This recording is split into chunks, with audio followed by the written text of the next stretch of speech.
The Jeff Meacham Network's Multiverse of Media. For over 15 years, the recognized symbol of excellence and the standard bearer in coverage of sports and entertainment. Ever wanted to come into a sports bar where the barkeeps know their game? Well, the Jeff Meacham Network Multiverse of Media has got a production just for you. Sit down and relax as the stat boy and his partner break down the statistics in all things sports. Whether it's football, basketball, motorsports, baseball, hockey, soccer, professional wrestling, mixed martial arts, boxing, and much, much more. All are welcome. Your barkeeps here keep you up to date and in the know of everything going on in sports, while also having a pleasant conversation about it all. Your host and owner of the bar, Stat Boy Mike.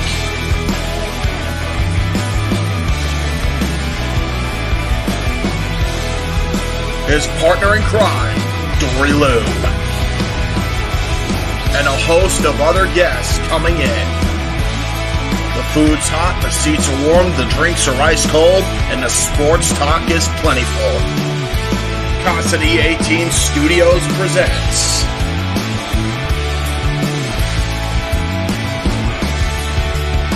Stat Boy Sports Bar. Take a bar stool and enjoy the show.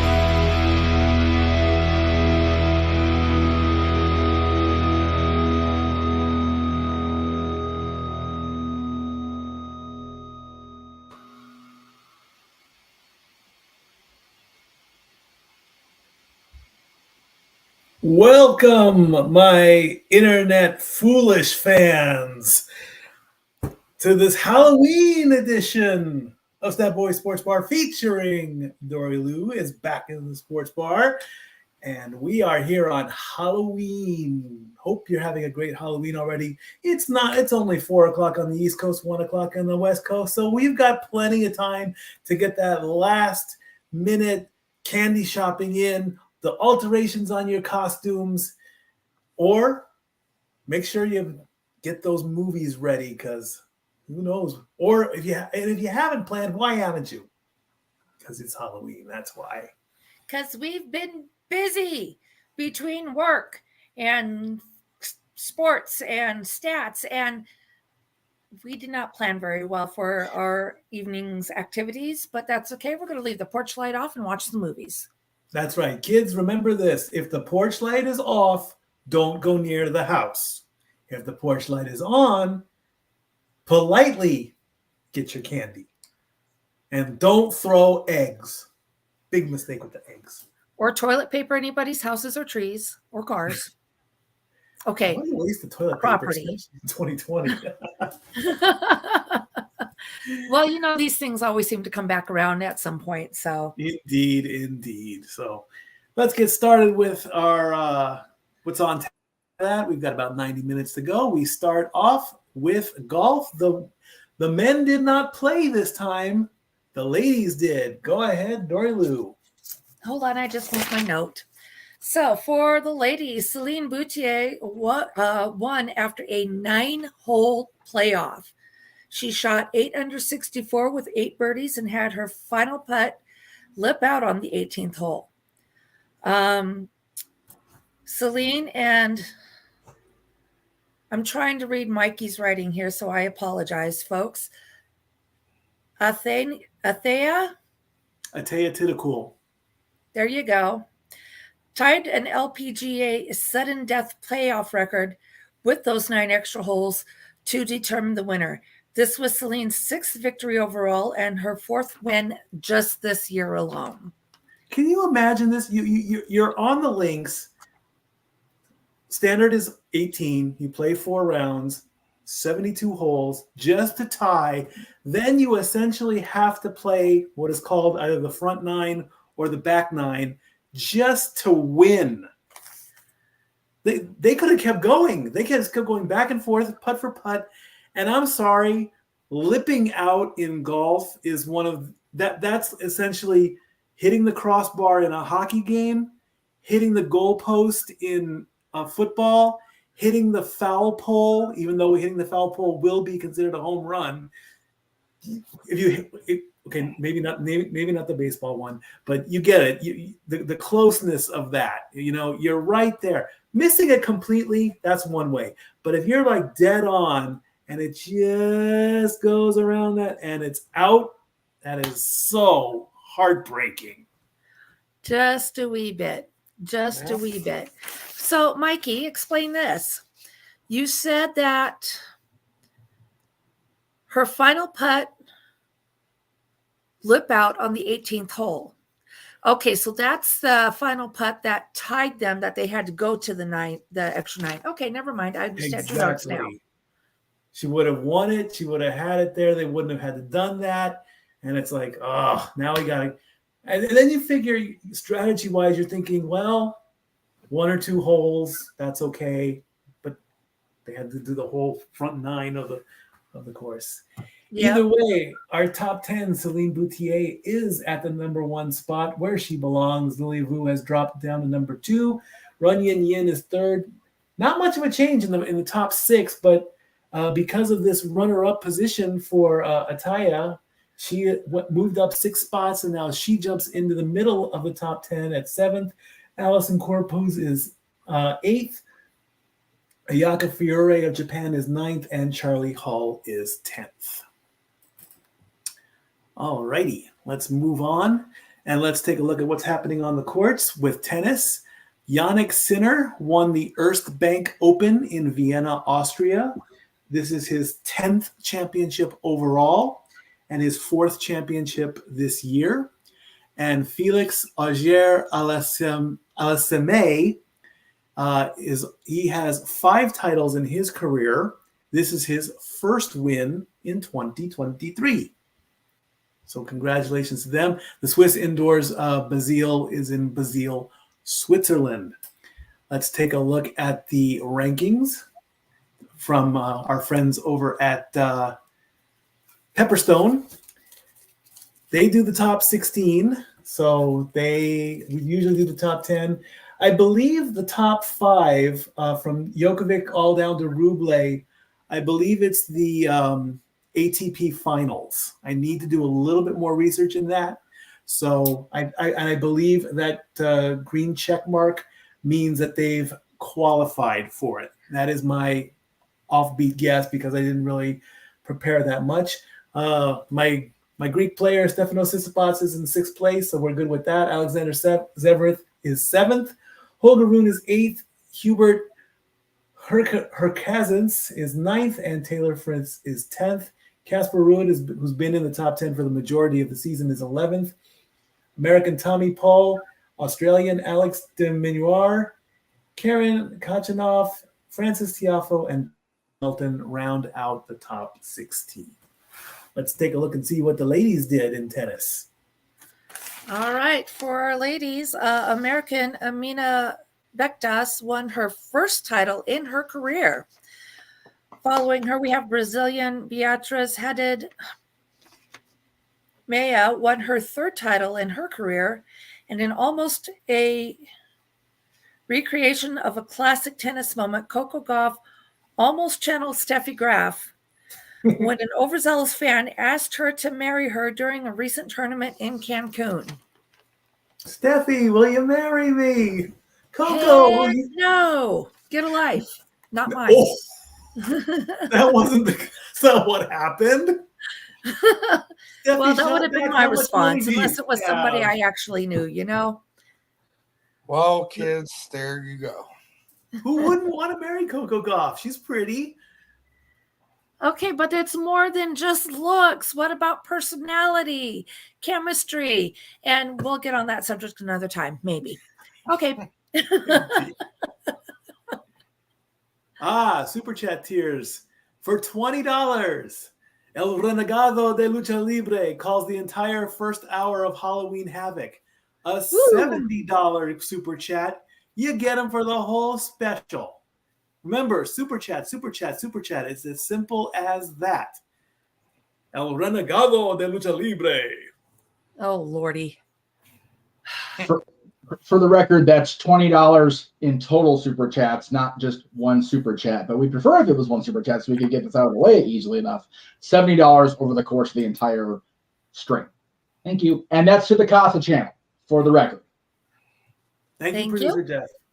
Arnia Sabalenka is still the number one player, followed by Iga Swiatek of Poland. Kobogov is still third.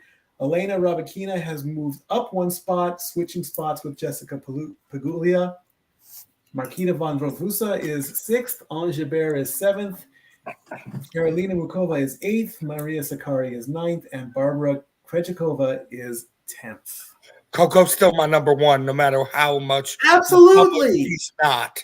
Absolutely, because on this channel and many times we have said, sometimes personal feelings can outrank the numbers.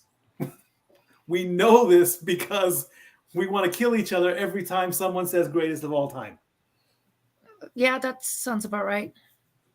Indeed. Indeed. All right, we are down to the final four in NASCAR. This is for Xfinity. There is your winner of the Dead On Tools 250, Justin Allgaier, number 7 in his Chevrolet. And the top 10 was Justin Allgaier, Sheldon Creed, Sammy Smith, Riley Hurst, Josh Berry, Daniel Hemrick, Anthony Alfredo, Jed Burton, and Parker Kligerman. Ironically, John Hunter Nemechek did not get into the top 10, but there is no need to worry. And I do apologize for that big yellow space there. And yeah, we can blame NASCAR on that too, because that's where we were going to put the final four. And let me quickly bring that up real quick so we can give them their proper acknowledgement. The final four are Sam Meyer, Justin Allgaier, John Hunter Nemechek, and Cole Custer. Those four gentlemen are headed to Phoenix for the final race on November 4th.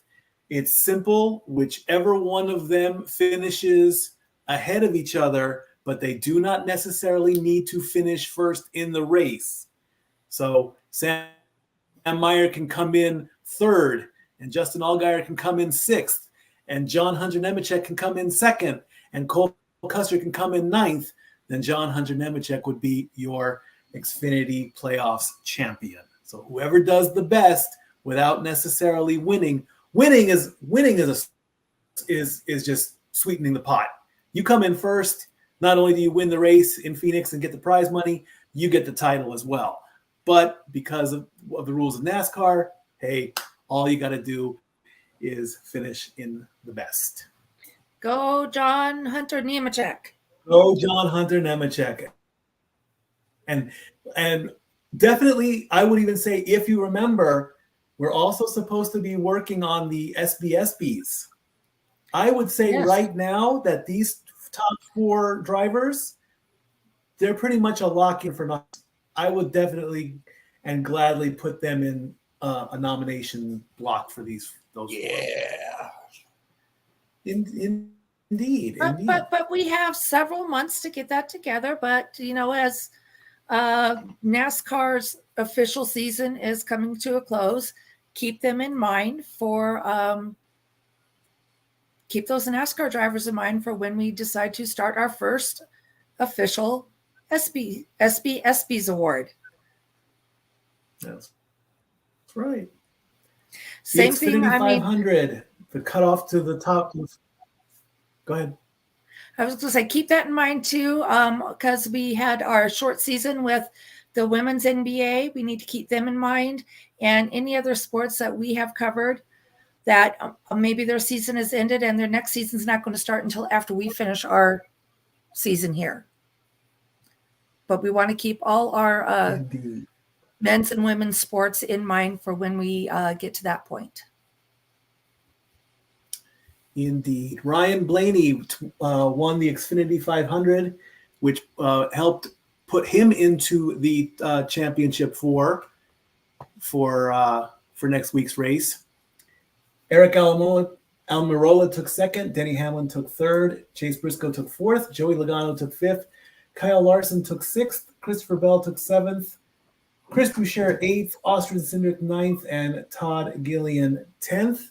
The top four are Ryan Blaney, Christopher Bell, Kyle Larson, and William Byron. Unfortunately, the regular season champion Martin Truex did not make it in.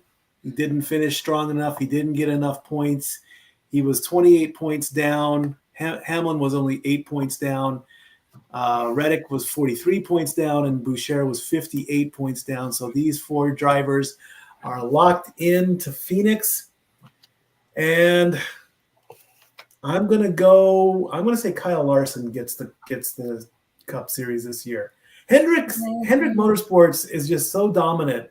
So what's one more title to them? It's just, why not? Well, and historically, Hendricks Motorsports has always been a fairly dominating team. Oh yeah. Most people who don't follow NASCAR very much, at least, or have a little inkling, at least know the name Hendricks Motorsports. Oh yeah, indeed. And Absolutely. they both drive the Chevys. So 2 Chevys, 1 Ford, 1 Toyota. We've said it all season, or I've said it all season. Ford on the streets, Chevy on the track. So I'm going to go with the Chevys on this one. Yeah, well, I'll go with the Chevys because that's what RCR is too. Yeah, you got to go with that one as well. Chevy on the tracks, Ford on the streets. First race day. What was that? Producer? You kind of chopped up a little bit.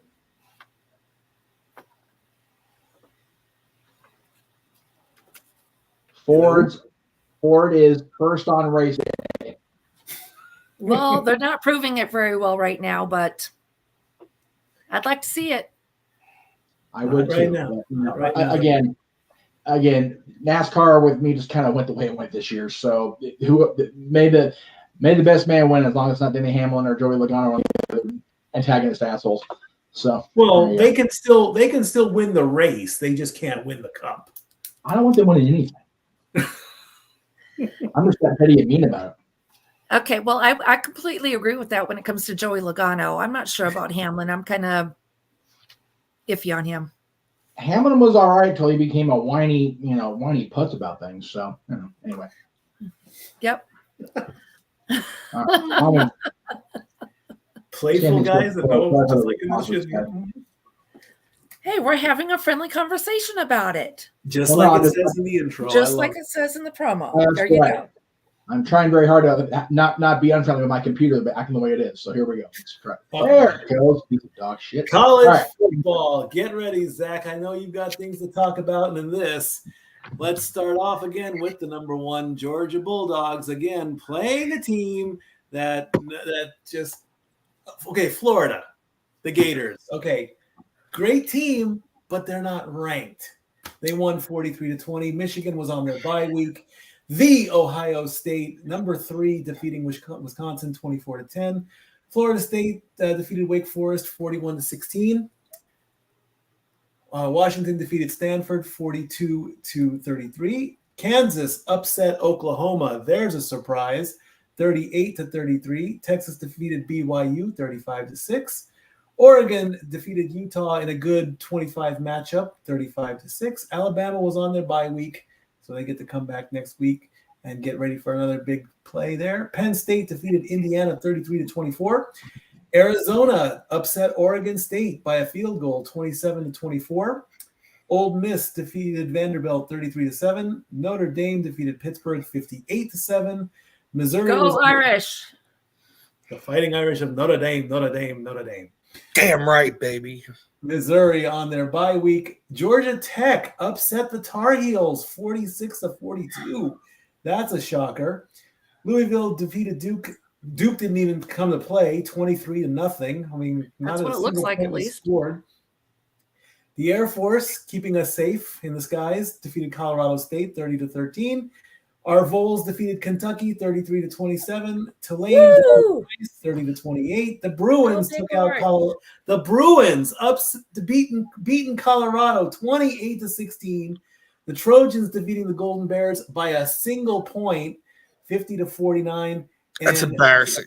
James Madison beating Old Dominion by a field goal, 30-27. Zach, the floor is yours. Where do you want to start? Number 24.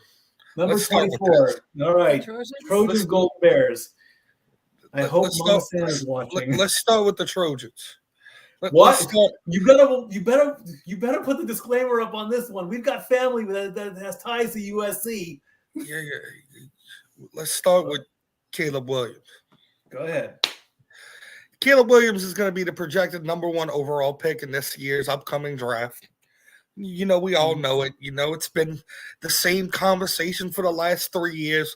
You knew Caleb Williams was coming in this draft coming up, and, everybody's been aware.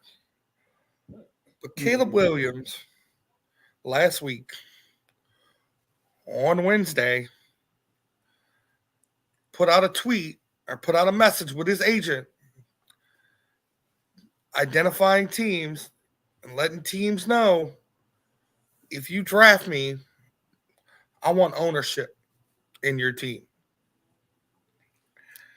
So my question to both of you is, huh? That's all I can really see. Huh? What physically gives you that right to make that statement? Well, go ahead, Dori. I'm gonna do a quick bio on this guy, and I want to see what's going on with him. So, what is his major in college other than football? I'm looking that up. Is my first question. And if I remember correctly from what I briefly read, he's not asking for a major percentage or anything, just a small percentage of ownership, which kudos to him for having that kind of a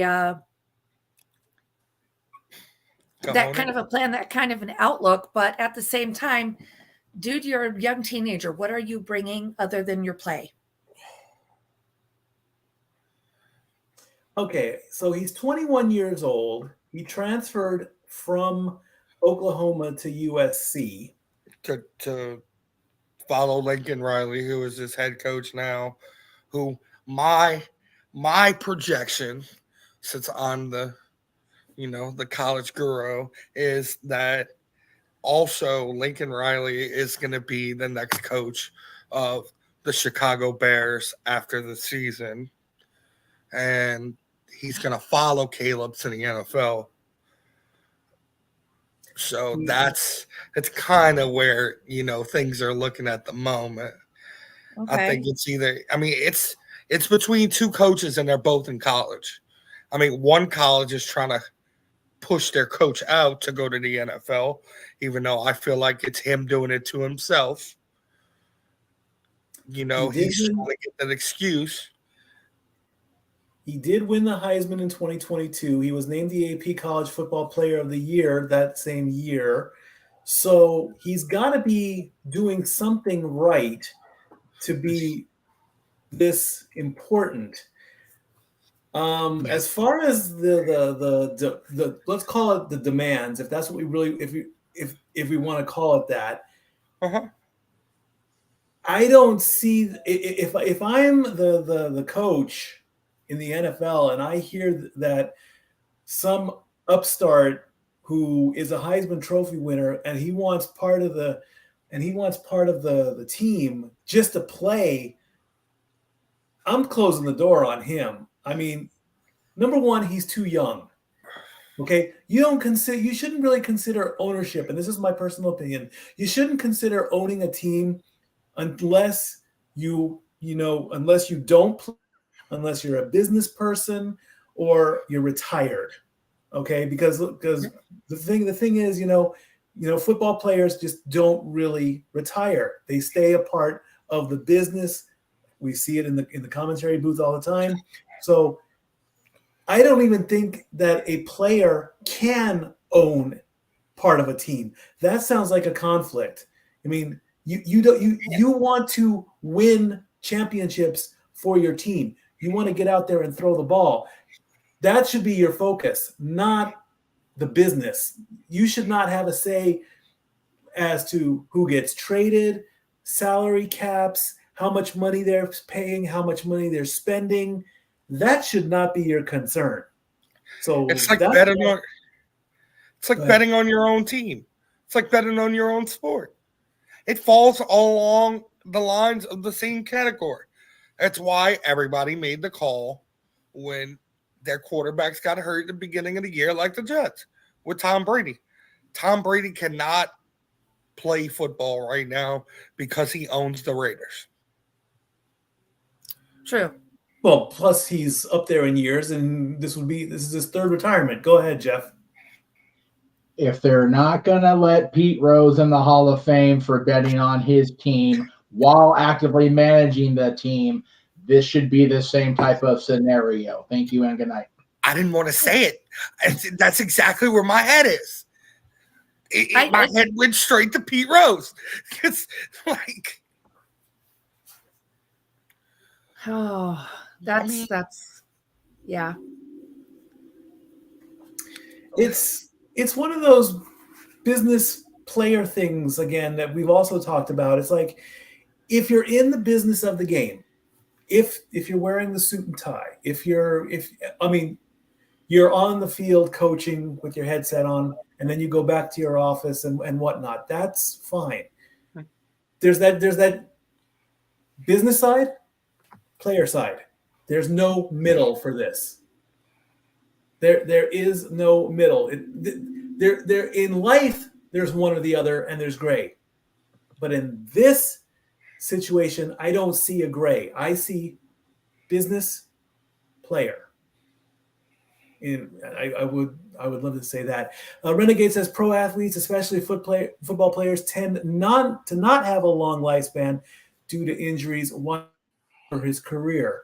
Yes, I can understand that, but his career is he hasn't even started. He's still a college boy. He's 21 years old. He's got plenty of time to worry about that. Go ahead, Jeff. Well, I was waiting till you guys were done having your say, but I understand where Renegade's coming from in that, you have to look out for yourself, especially as young as these guys are, especially as young as this kid is. I don't disagree with, making sure you're taken care of later in life, right? However, the argument I have against this kid wanting a stake in the team, the same argument I have against Jerry Jones being the owner and the general manager. Same argument I have against Bill Belichick being the head coach and the general manager. It's a conflict of interest at the end of the day. I am not saying that, you shouldn't look out for number one, but I have always maintained you should not have an active participant on the field also calling any sort of the shots, be it as a head coach or be it as an office personnel, general manager, owner, whatever.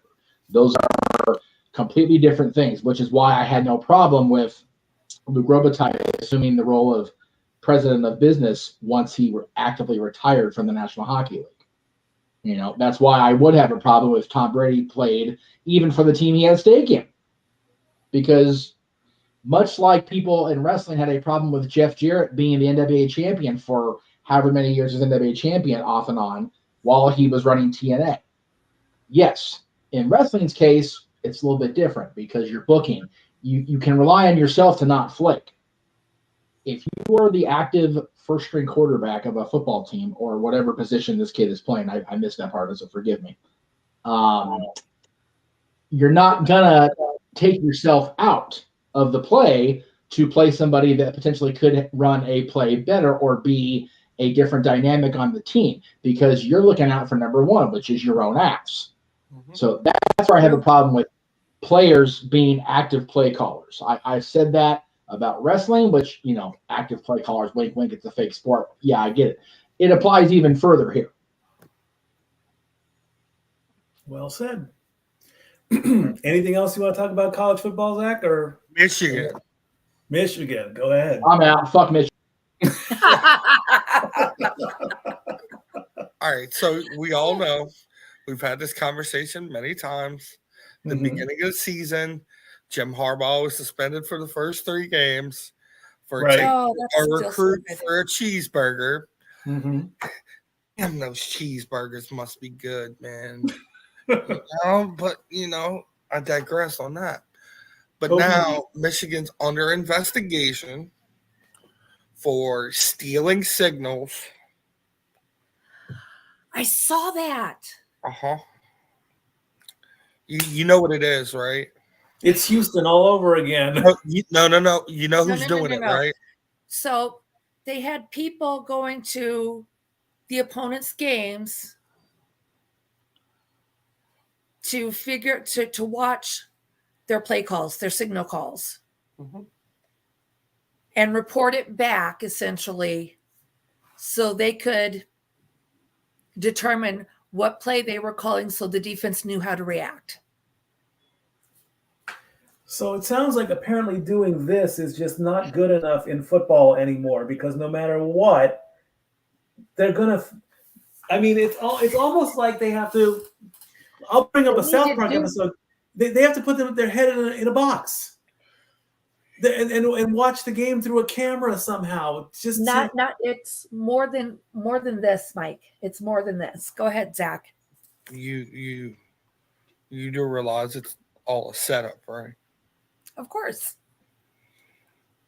You do realize he's doing this on purpose, right? You know Harbaugh's doing it on purpose, right? Why would he do it on purpose? For a reason to go where, Mikey? Where does he want to go? Back to the NFL. I feel like he's doing it to himself, sabotaging himself on purpose, because he knows if he said in any way, shape, or form, I'm ready to come back, teams would drop like a hat so quick to open their door. Does he not realize that this could backfire? Does he care at this moment? No, probably not, because it sounds like if he thinks it's gonna happen, and there is the chance that it could backfire in his face, and nobody would want him. Everybody wants him. He's Jim Harbaugh. Everybody wants him. He's a proven Super Bowl winner in the NFL. You know, I mean, he won a Super Bowl with Colin Kaepernick. God help us all.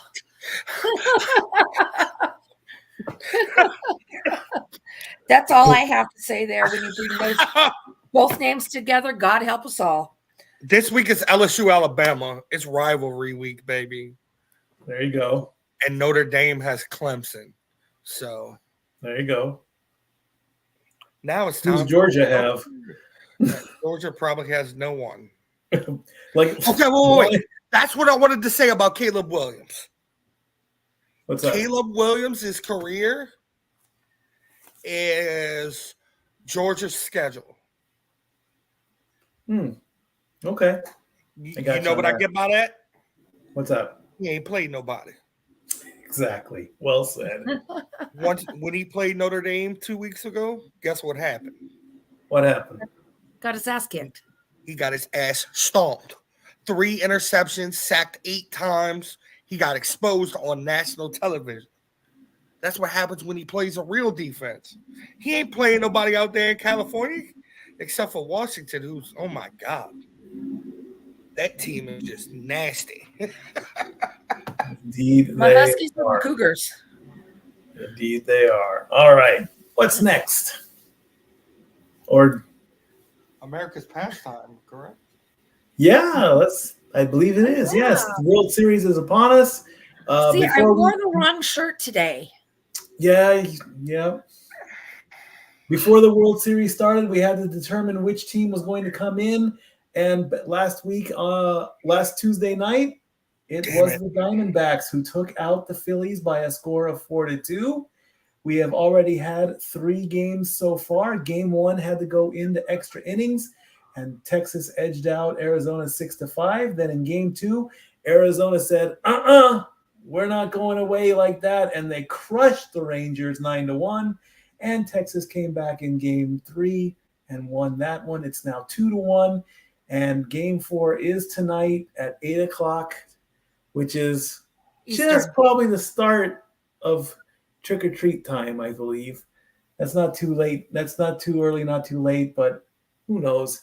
Maybe the kids will peek into the house and see the World Series on. So because it's 2-1, there will be a Game 5, and the World Series could end as early as tomorrow on November 1st, but if need be, Games 6 and 7 will come up on November 3rd and November 4th.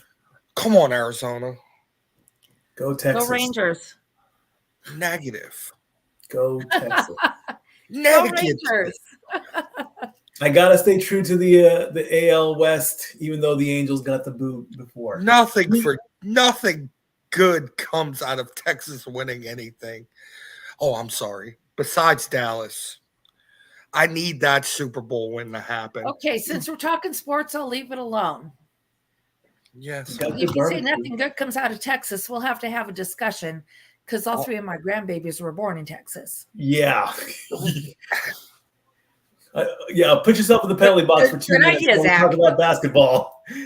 We've gotten through the first week of the NBA season, and here are your power rankings. The defending champion Denver Nuggets are 4-0, perfect for the week.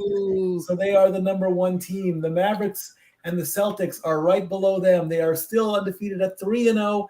The Mavericks have a higher point per game average, 125.3 to 117. The next 2 teams, the Golden State Warriors and the Oklahoma City Thunder, are tied at 3-1. The Warriors have a 3-point lead over the Thunder at 115.5 to 112.8. And rounding out column 1 are the Sacramento Kings. They are 2-1 at 125.3. Column 2 starts off with the Indiana Pacers, 1 point behind the Thunder. Then the LA Clippers, also at 2-1. They're at 121.3. Let's go over to the East Coast. Philadelphia 76ers at 2-1 at 119. My new bandwagon team, the Milwaukee Bucks, because of Giannis, 116.7. And Giannis decided to dress up like the Incredible Hulk in a recent press conference. Mask, suit, the Hulk gloves. Who knows why? Because he's Giannis. Go figure that one out. I saw that and I'm like, okay, whatever you want to do there, Giannis, you do what you got to do. The Suns are 2-1 at 109.7, and the Orlando Magic finish out what is called the left side at 107 even. And then we're right dead in the middle because of the way it's set up. 5 columns of 6 teams. The New Orleans Pelicans are 2-1 at 103.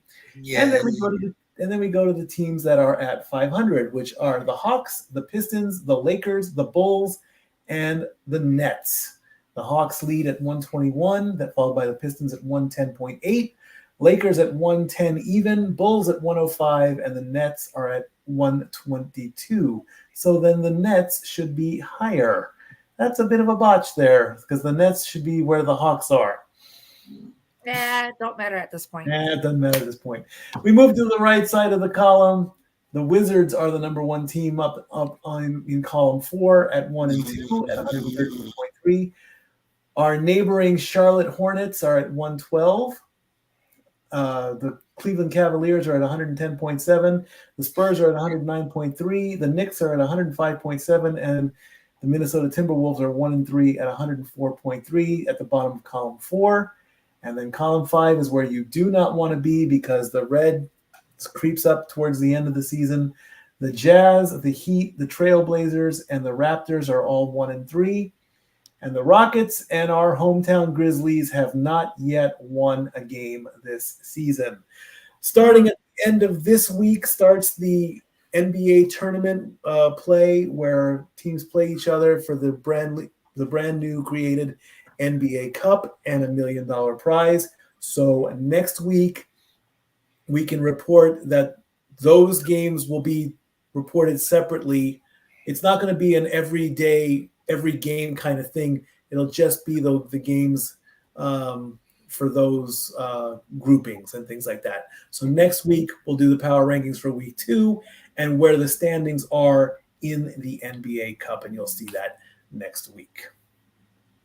So James Harden was traded. Yeah, last night. That news just dropped as well. At 1 a.m.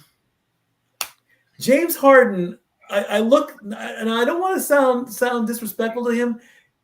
He reminds me, he looked a lot like Kimbo Slice with the beard. Yeah, I could see that. And apparently the media people are saying that he can demand a trade and get it done quick. And now this has proven to be so. Because now LA gets him from Philadelphia. So now you got James Harden, Paul George, Kawhi Leonard, and Russell Westbrook on the same team. So will this put the Clippers in column 1? Don't push it. No. Don't rush it. No. It's 4 ball hogs. 4 players that all want the ball in their hands.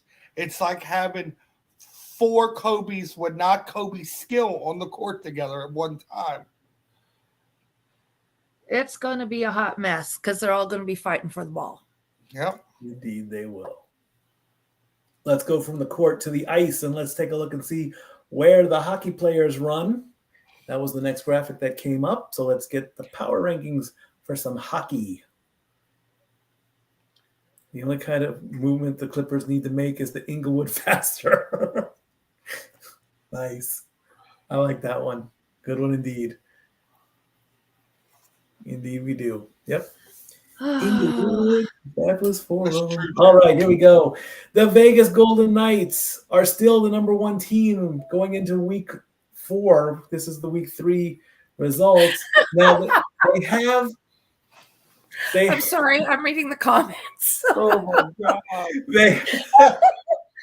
They have lost the game, but they only lost in overtime shootout, so they have not yet lost in regulation. So they are 9-0-1, and they have 19 points. Same scenario with the Boston Bruins. They have 17 points. They are 8-0-1. Neither team lost in regulation yet. So if you really want to call them undefeated in regulation, you can. The Rangers jumped from column 2 to column 1. They are 7-2. They have 14 points. They jumped 8 spots. The Red Wings stay in the number 4 spot for 2 weeks in a row at 13 points at 6-3-1. Avalanche are 6-2 at 12 points. They've dropped 3 spots. Carolina Hurricanes jumped big time, 10 big spots to at 12 points. They are 6-4. Vegas still being the top team. I'm trying to maintain my composure, but I can't make no promises. I agree. I love that clip. I really do.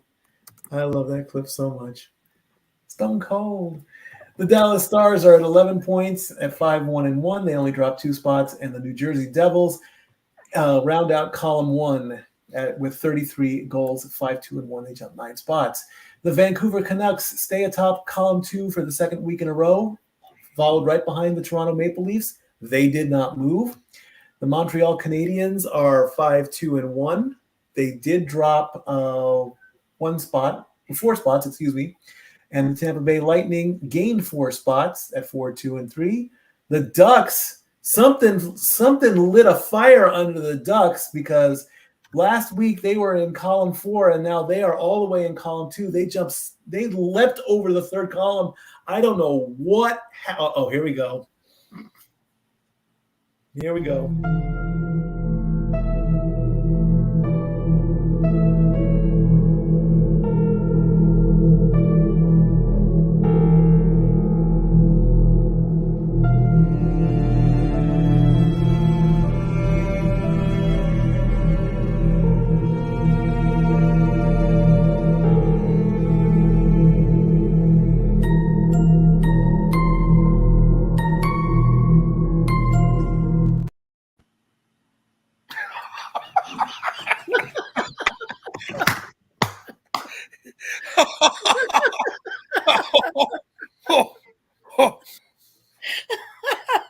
Wouldn't let me do it, could you, boss? Okay. So what happened was, for real, I clicked on a different one and it played the Halloween trailer. What I was trying to say was the Ducks being ahead of the Kings. Who the fuck wrote this bullshit? Thank you, Stone Cold. I thought he was going for Oh. I thought he was going for Christian Cage there. Look, the only reason the Ducks are ahead of the Kings is because of the record. The Ducks are 5-4. The Kings are 4-2-2. So it's only by a shred of a stat as to why the Ducks are ahead. Shut your bitch ass up.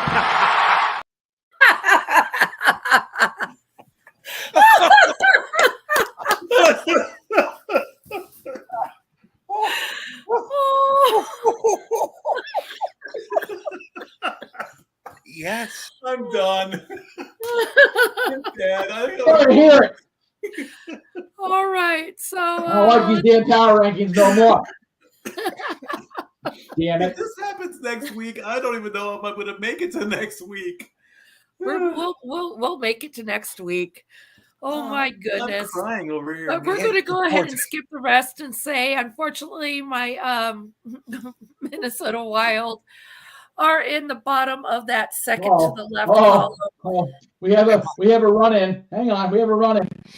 This shit's getting so clusterfucky. I felt like I needed to come in here.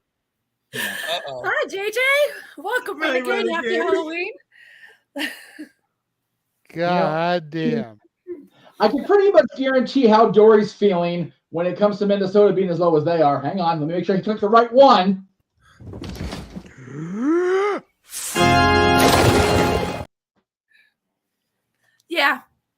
Yeah, that's a good one, but it's still early in the season, so yeah, you know. And to the point that Mikey brought up about the Christian Cage one, I'm sure that's the way Jeff feels about Vegas being number one. Oh, yeah. Pretty much. Yeah. But you know, my Wild might not be starting off too hot, but what about fantasy? I mean, we don't talk about that because I'm still behind on that one. But you are still overall you have the most points. About fantasy, I think we can all agree as long as the Sharks remain drowning at the bottom, we're going to be Yes. Yes. That is just. There actually is they are on the cusp of tying of an actual victory. No. No. They're on the cusp of tying an NHL losing season opener. The record is losing 11 games to start a season, and technically they've lost 9. They've lost overall 15 going on to last season. So yeah, the Sharks are truly drowning in a sea of their own chum right now. With only one point. I don't know what's happening with San Jose, but I mean, it's like, come on. It's San Jose. So I missed who gave Vegas their overtime loss. Yes. They lost to Chicago, I think. Okay. Fucking Chicago can't spank their own ass with both hands, get a fucking goal. But okay. You know. I think it was Chicago. I really don't remember. I think it was Chicago. But also on ESPN, they actually have a Connor Bedard tracker. Every game that he plays, they have a little blurb of what he's done. He's only scored 3 goals in the entire season so far. So I think I'm going to say it's nerves because he did excellent in the previous league that he played in, scoring 71 goals in a season. So I see. So ESPN has their Connor tracker, and the football broadcast had the Taylor tracker. Got it. Okay, very good. Exactly. God help us I all. have a question. Whoa. Wait till we get to that point. We're not to football yet. We're not to NFL yet. Yes, Renegade. Hang on. Yes, Renegade. I see in the comment section Zach's comment about Vegas being on top means Mariah Carey is doing justice in the team meetings. What does that mean? Yeah, what does that mean?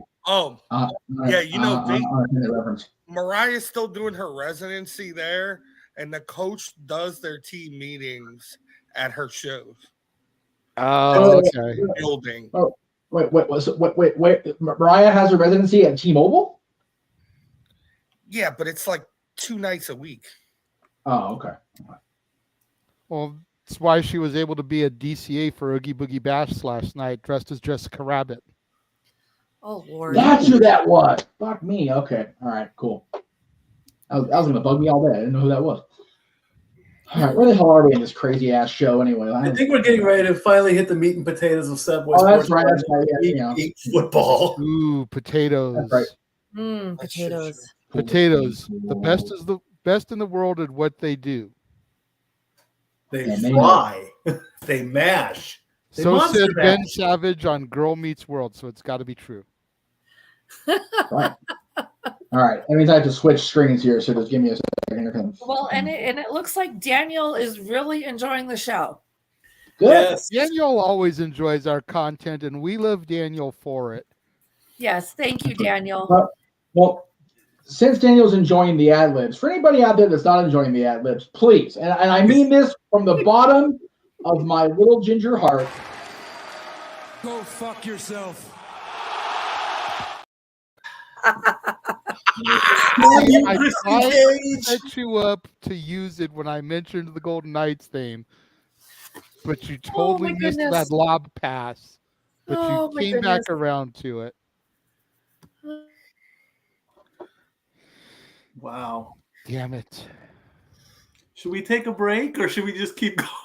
Hell, no, I'll keep on going. Fuck it. Oh, this is the best episode we've ever done, man. First down. You got the shill in for the entire insanity of today, you know, so By my sheer fucking idiocy on my computer's part, but you know, it did happen. Yeah, you know. All right. Here we I go. will not bring user error on this piece of shit Chromebook. It's all the computer's fault that trailer ran, but I'm here for it, so it's okay.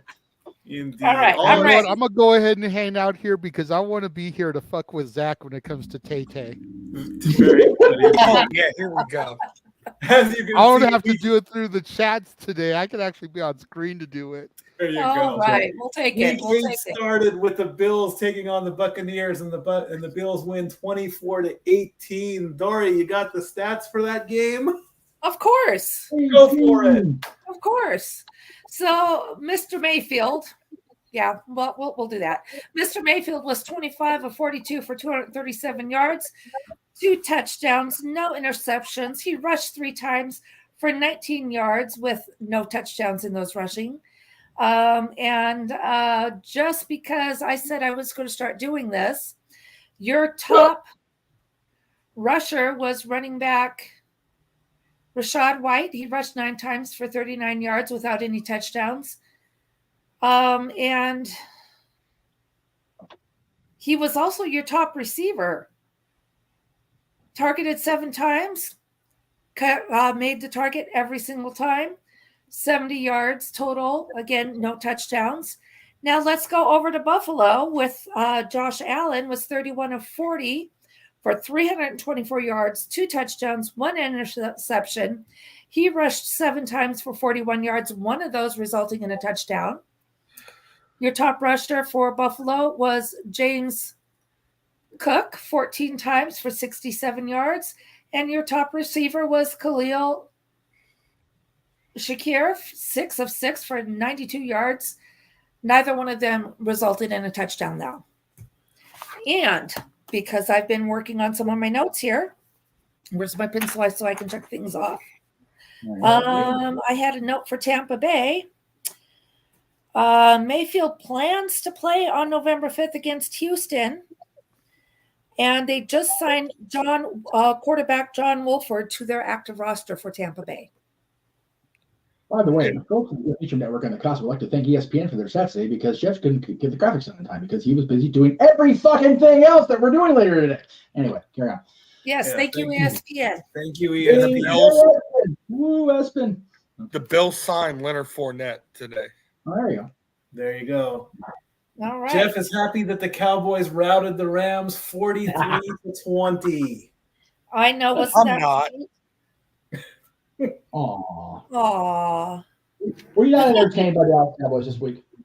Well, it's football. I don't root for any LA football teams or basketball teams. Puked. That's what happened. Or baseball. Well, the only time I'm rooting for a Los Angeles team is for hockey for the Kings. Okay. Anyways, Dallas took that one 43-20. Matt Stafford went 13 of 22, 162 yards, 1 touchdown, 1 interception. He rushed 1 time for 9 yards. Did I not write all my stats down? No, I did not. I am ashamed of myself, but I can pull them up real quick too. So Stafford ended up going out with injury. Hold on. That's one. That's the quarterbacks dropped like flies this weekend. Stafford, yes, they sure did. That's very Stafford went out with a thumb injury, and Brett Ripien came in. He went 5 of 10 for 42 yards with no touchdowns or interceptions. Ripien did not rush at all. Your top rusher was running back Royce Freeman, 9 times for 44 yards with a touchdown. And your top receiver was Darrell Henderson. He was only targeted 3 times, but he managed to complete all 3 of those targets for 54 yards. Now, for our beloved Dallas Cowboys. Sorry, I'm losing my voice already. And let me check that note off real quick. I also wanted to make a note that quarterback Bennett is not expected to return this season due to the illness that he has been dealing with. Not surprised. Cowboys, where'd you go? There you went. To the top, to the tippy top. That's where they went. I'm sorry, go ahead. Well, they're working on it. Yeah. So Dak Prescott was 25 of 31, 304 yards, 4 touchdowns. That's right, baby. Cooper Rush came in for a little bit, and he was, oh my gosh, I'm losing my mind here. He completed 2 of 3 for only 3 yards. Mm-hmm. Tony Pollard was your top rusher, 12 times for 53 yards without any touchdowns. Dak himself actually rushed 4 times for 19 yards, and we're not going to discuss what Cooper Rush did when rushing. CeeDee Lamb was your top receiver, 12 of 14, 158, 2 of those resulting in touchdowns. There you go. And that is my update on that game. I have no other notes on Dallas at this point, so we are good there. And of course, we had the divisional rivalry between the Vikings and the Packers. The purple with the Vikings win 24-10. Unfortunately, the elephant in the room, Kirk Cousins is out. But we get Joshua Dobbs now. Hold on, you're rushing it. You're rushing it, Mikey. You're rushing it. So Cousins is out with an Achilles tear. This is a season-ending injury, so he's on injured reserve. Quarterback 3, Jaren Hall, came in, and he's expected to start this Sunday when they go up against Atlanta. And Arizona just traded Dobbs to Minnesota.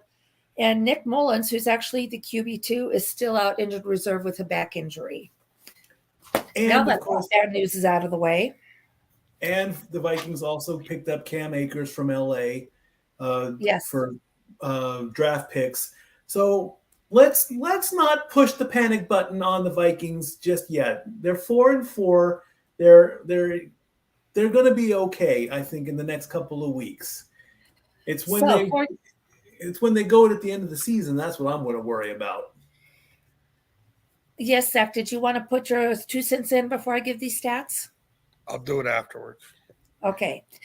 So before his injury, Cousins went 23 of 31 for 274 yards with 2 touchdowns, no interception. He rushed twice for 9 yards. Jaren Hall, who again is the QB3, went 3 of 4 for 23 yards with no touchdown or interceptions. He rushed twice, but only accumulated a yard. Your top rusher was Madison. I'm happy about that. 16 times for 31 yards. And my top receiver was KJ Osborne, he went 8 of 10 from 99 yards. No touchdowns for either one of them. Over there for Green Bay, Jordan Love was 24 of 41. That sounds like sucky stats. 229 yards. He did get 1 touchdown and 1 interception. He rushed 4 times for 34 yards. Your top rusher was Aaron Jones, 7 times for 29 yards. And your top receiver was, me not reading my notes here, Reed for 4 of 6 for 83 yards. Again, neither one of them ended up resulting in a touchdown. Go ahead, Zach. Josh Dobbs is going to take this team to the playoffs, and Kyler Murray is going to get fired from the NFL. And although we're not there yet, Kyler Murray is planning on returning soon, although it looks like Clayton Tune may be starting this week. They're going to start Kyler Murray the week Call of Duty comes out, and we all seen this story already. So, all right. Up next, our hometown Titans took on the Falcons and defeated them 28-23. Did they? Wait a minute. Slow down. I'm losing my notes here because, of course, I take them off the order the way ESPN actually says that they're going to play, and then that's not the order anything ends up in. So I'm looking for Atlanta at Tennessee. Oh, there it is. That's why, because I have Atlanta crossed out because they lost. So let's see. For Atlanta, Tyler Heineke was 12 of 21, 175 yards with 1 touchdown, 0 interceptions, rushed twice for 14 yards. Heineke did not play the entire game. Desmond Ridder came in, went 8 of 12 for 71 yards, no touchdowns or interceptions. I have to make sense of my notes here. Give me a second. You're good. Bijan Robinson rushed 11 times for 62 yards with 1 touchdown. And Kaderel Hodge completed 3 of 3 receptions for 75 yards. And I have a note here for Atlanta, I think. Desmond Ridder went out in concussion protocol, and that's all I have on that at the moment. All righty. Up next, the Saints took on the Colts. Do you want to hear Tennessee stats? Quit rushing it, stat boy. Okay, I'm sorry. I thought you said that already. Get him, Dori. Get him. You're bypassing the best player of the week, Mikey. My goodness. Taylor Swift is in the bleachers, not on the field. Exactly. And we're not to that. I was going to crack on Mikey, but I can't even top that shit. Never mind. Forget it. Hell. So, for Tennessee, Tannehill is out with an ankle injury still, and Will Levis, whatever. Levis, thank you, is expected to start Thursday against Pittsburgh. However, he did halfway decent, I think. 19 of 29 for 238 yards, 4 touchdowns, 0 interceptions. He rushed 7 times for 11 yards. Derrick Henry was the top rusher, 22 times for 101 yards. And DeAndre Hopkins was the top receiver. He completed 4 of 6. He was targeted 6 times, completed 4 of those, 128 yards, 3 touchdowns. There's your He is safe. They're not touching him. He ain't going anywhere. And Tennessee and Atlanta, and moving on.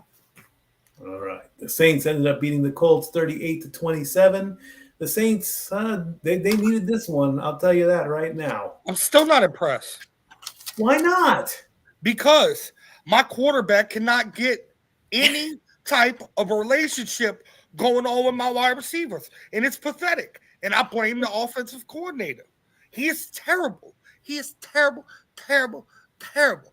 I would rather have Vince Russo coaching my offense than Pete Carmichael. And Vince Russo don't know nothing about football. Okay, but don't bring Russo in now because it's mid-season. He won't have a chance to play a full season as the coach. Good point. If Russo ever got a full fucking season, they may have done something better. Just saying. So we'll see what happens next season, right? Okay, so Derek Carr went 19 of 27 for 310 yards, 2 touchdowns, no interceptions. Rushed once, -1 rushing yards. Okay, and then Taysom Hill was in there too. He only had 1 of 2 for 44 yards, rushed 9 times for 63 yards. Your top rusher was Kamara. I'm sorry, Taysom Hill rushed 9 times, 63 yards for 2 touchdowns. Kamara went 17 times, 59 yards for 1 touchdown. And your top receiver was Rashid Shaheed, 3 of 3 for 153 yards with a touchdown. No wonder New Orleans won. But, Moms. If you're catching for 153 yards, you're running down the field. Oh, yeah, they're booking it. Gardner Minshew was 23 of 41 for 213 yards, 2 touchdowns with 1 interception. He rushed once for 3 yards. Jonathan Taylor rushed 12 times for 95, and your top receiver was Josh Downs. He completed 7 of 9 targets for 72 yards, no resulting touchdowns. And that is your New Orleans, Indianapolis updates. Quarterback Richardson. He had went out with a right shoulder sprain on the joint, and he just had surgery. He still remains on. He just had surgery, so he's got to do all the recuperating and rehab and stuff. So he is currently still injured reserve list. Did I miss anything? They came out and said that Richardson's going to be out for the rest of the year. That's three touchdowns, or three quarterbacks out. All right. The woes continue for Bill Belichick and the New England Patriots as they lose to the Dolphins 31-17. Oh. Just kidding. World's smallest violin. Yep, exactly. Yeah. All right. So, Mac Jones, 19 of 29, 461 yards, 2 touchdowns, 1 reception, rushed once for -2 yards. And why do I have extra notes here? I don't know. Okay, so Ramondre Stevenson rushed 10 times for 39 yards. And let's see, Kendrick Bourne was your top receiver, completed 3 of 4 targets, 36 yards, 1 touchdown. Then we jump over to Miami with Tua. Completed 30 of 45 attempts, had 30 completions out of 45, 324 yards, 3 touchdowns, 1 interception, rushed 6 times for 8 yards. Your top rusher was Raheem Mostert, 13 times, 46 yards, 1 of those resulting in a touchdown. And your top receiver was Jalen Waddle, 7 of 12 for 120 yards, and 1 of those rushes or 1 of those receptions also completed in a touch. Resulted in a touchdown. There we go. I'll get the words out somehow. You're doing fine. You absolutely are. And then go ahead. Sorry. I'm sorry. I thought we were going with the Dolphins game. I'm sorry. Go ahead. And I have no other notes on that. No injuries or any major injuries or anything, because I was tracking quarterback injuries. Since quarterbacks were dropping like flies. So I have quarterback notes. Okay. But I don't have any on them right now. So, no, I guess I do. No, I don't. It's the next game. Never mind. In that case, in the absence of Mansfield, fuck Bill Belichick. Belichick. Yes. Carry on. Agree. Are we going to this shit show next? Yep. We're going to the New York crosstown rivalry. This may be the worst game I've ever seen in my life. Oh, well. Battle of New York as the Jets win in overtime 13-10. What the fuck? Okay.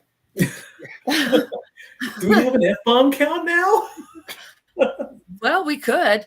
All right. So just a quick note. We know. You really want to fucking start a fucking fuck count at this fucking point in the fucking show, stat boy? You dumb fuck. we would need to actually start a fuck jar and drop a quarter in it every time there's an F-bomb dropped. And then we could put it all towards the super chats. Yeah, I mean, if we're gonna go ahead and start a fuck count. Who the fuck wrote this bullshit?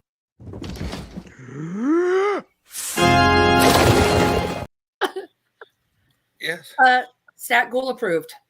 Because this game was fucking pitiful. Okay. So as get it you out? know, Aaron Rodgers is out, but he is doing really good in his rehabilitation and everything.